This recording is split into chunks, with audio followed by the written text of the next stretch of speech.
Salut tout le monde, j'espère que vous allez bien. Donc aujourd'hui je vous reviens dans cette nouvelle vidéo pour vous faire un update lecture. La dernière fois je vous laissais avec De bons présages de Terry Pratchett et Neil Gaiman. Neil Gaiman. Neil Gaiman, je ne sais plus. Aux éditions J'ai lu. Donc dans ce bouquin on va rencontrer Aziraphale qui est un ange.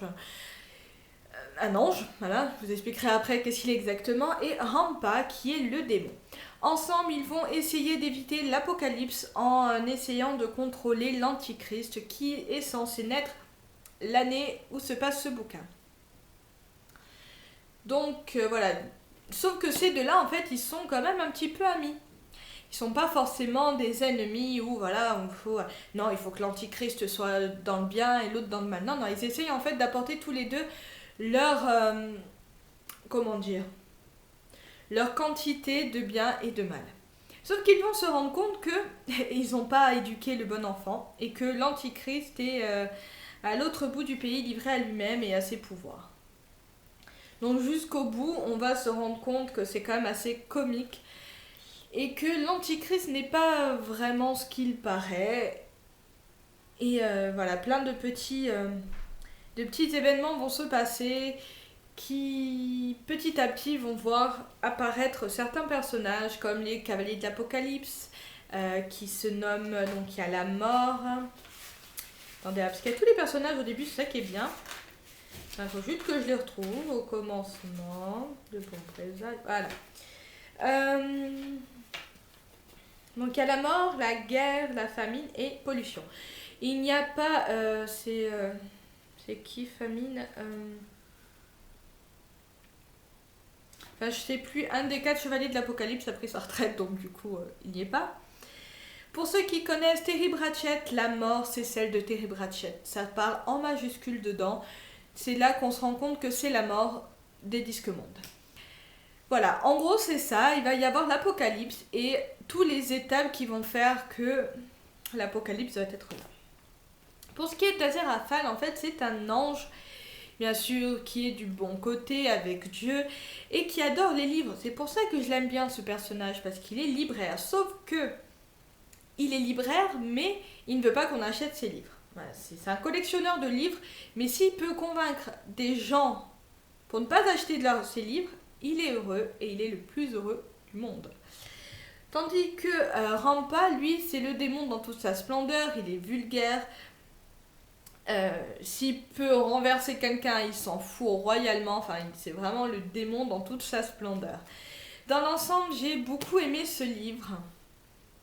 C'est vraiment un mélange des deux auteurs. Donc en fait, c'est quand même partagé. Enfin, je sais pas si vous allez voir, voilà. Il y a des petits chapitres comme ça. Et certes, en fait, c'est l'auteur. Par exemple, c'est Terry Pratchett qui commence. Il va envoyer son script à Neil Gaiman et lui va reprendre. Donc en fait, il y a le mélange des deux écritures.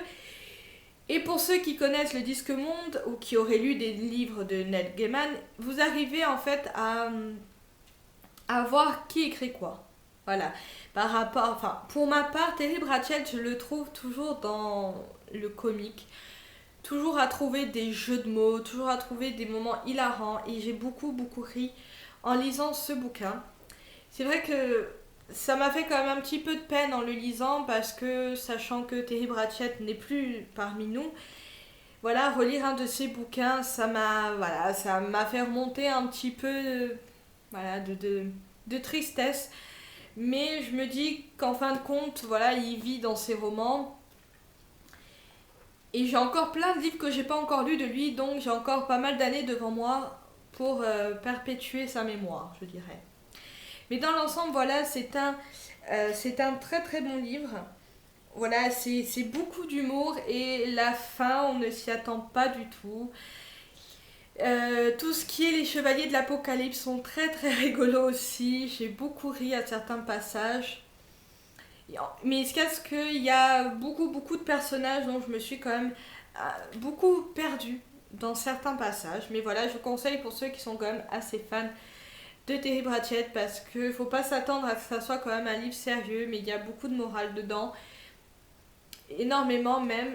Et c'est ça l'optique de Terry Pratchett. Après, Neil Gaiman, je n'ai jamais lu de ses romans, donc je peux pas vraiment vous parler du point de vue de cet auteur, mais en tout cas, si vous aimez Terry Pratchett, je vous conseille énormément de lire ce livre. Et le second bouquin donc que j'avais lu, que j'avais prévu de lire, c'est le tome 1 des Étoiles de North Head, donc c'est Vertige. Donc dans ce roman, on va faire la connaissance de Anna qui va fêter ses 18 ans à Wick, donc c'est, je ne sais plus où, en Bretagne je crois, en Bretagne. Je veux pas dire de conneries, mais en tout cas c'est à Wick, c'est un petit village en fait un petit peu paumé je dirais.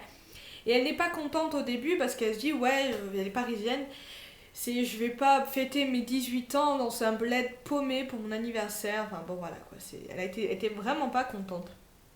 Au début ça ne devait être que pour des vacances et en fin de compte son séjour se rallonge un petit peu parce que sa grand-mère est quand même un petit peu malade et que son père voudrait rester auprès d'elle. Donc elle se rend compte qu'elle va rester toute son année scolaire là-bas, donc elle n'est pas super heureuse parce qu'elle rentre à la fac, donc elle a eu son bac et tout. Enfin bon, je vous passe sa vie parce que là je commence à m'étaler un peu trop sur elle. Et elle va faire la connaissance du grand, beau et ténébreux, alors je ne sais pas comment ça se prononce, je dirais Leigh. On va appeler Leigh. Hein. Et ils vont... Je sais pas si... Oui, non, c'est bon, c'est expliqué. Ils vont tomber quand même un petit peu amoureux. Sauf que vous vous en doutez, Leigh, c'est pas un garçon comme les autres. Bien sûr, hein, il faut bien qu'il y ait quelque chose qui fasse vibrer ce roman. Donc Anna, je l'ai trouvée un petit peu... Comment dire elle est au début, très chochotte. Très...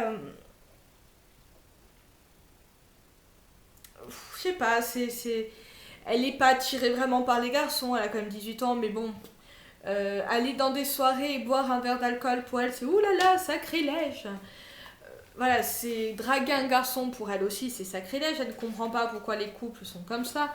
Enfin bon, voilà, elle est un petit peu sainte ni touche. De l'autre côté, Leigh, c'est plutôt le garçon qui est beau gosse et qui le sait, mais il ne va pas la draguer pour autant comme ça, quoi.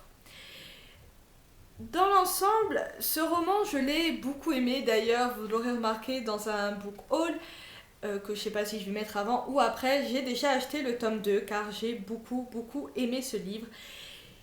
D'habitude, je vous dis toujours que je déteste les histoires d'amour, mais là, je l'ai pas trouvé trop gneugneux, trop chochotte, trop oh il m'aime mais je ne sais pas comment je vais faire. Voilà, non, c'est il s'aime, il se le prouve. Il y a plein de petits moments où il va lui montrer par des petites attentions, des petits... Voilà, ça oui, ça, ce genre d'histoire d'amour, ça ne me dérange pas du tout. Après, il y a aussi le côté un petit peu d'action quand même, parce qu'elle va être un petit peu en danger. Je ne vous dis pas pourquoi, parce que j'ai pas trop envie de spoiler, parce que je sais pas si... Voilà, le seul truc, c'est osera-t-il lui avouer qu'il n'est pas tout à fait humain. Voilà, c'est tout ce que vous allez savoir, parce que c'est écrit en 4e de couverture. Donc il n'est pas totalement humain. Et au fur et à mesure, elle va se poser énormément de questions. Au début, je me suis dit, ça va être une histoire d'amour à la Twilight. Et là, j'aurais pas du tout aimé ce roman. Mais en fin de compte, ça n'a rien à voir. Mais alors, rien à voir. Autant après, oui, ça va devenir Twilight. Mais là, ça n'a vraiment rien à voir. Alors, c'est pas un vampire, hein, je vous préviens, ça n'a rien à voir avec des vampires. Hein. Mais... Voilà, j'ai énormément aimé, l'histoire n'est pas chochotte, l'intrigue est très palpitante, on a vraiment envie de savoir la suite. Et là, à la fin de ce roman, j'ai envie de commencer déjà le tome 2. Mais je vais un petit peu me restreindre, je ne vais pas le lire tout de suite. Donc voilà, dans l'ensemble, j'ai quand même mis une très bonne note. Je crois que j'ai dû lui mettre au-dessus de 18.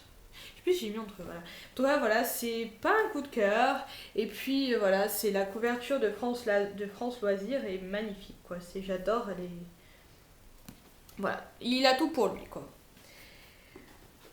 Donc voilà, j'espère que ce roman, que cette vidéo vous aura plu. N'hésitez pas à me dire si vous les avez lus, si vous avez aimé ou pas, pourquoi, voilà. Hein.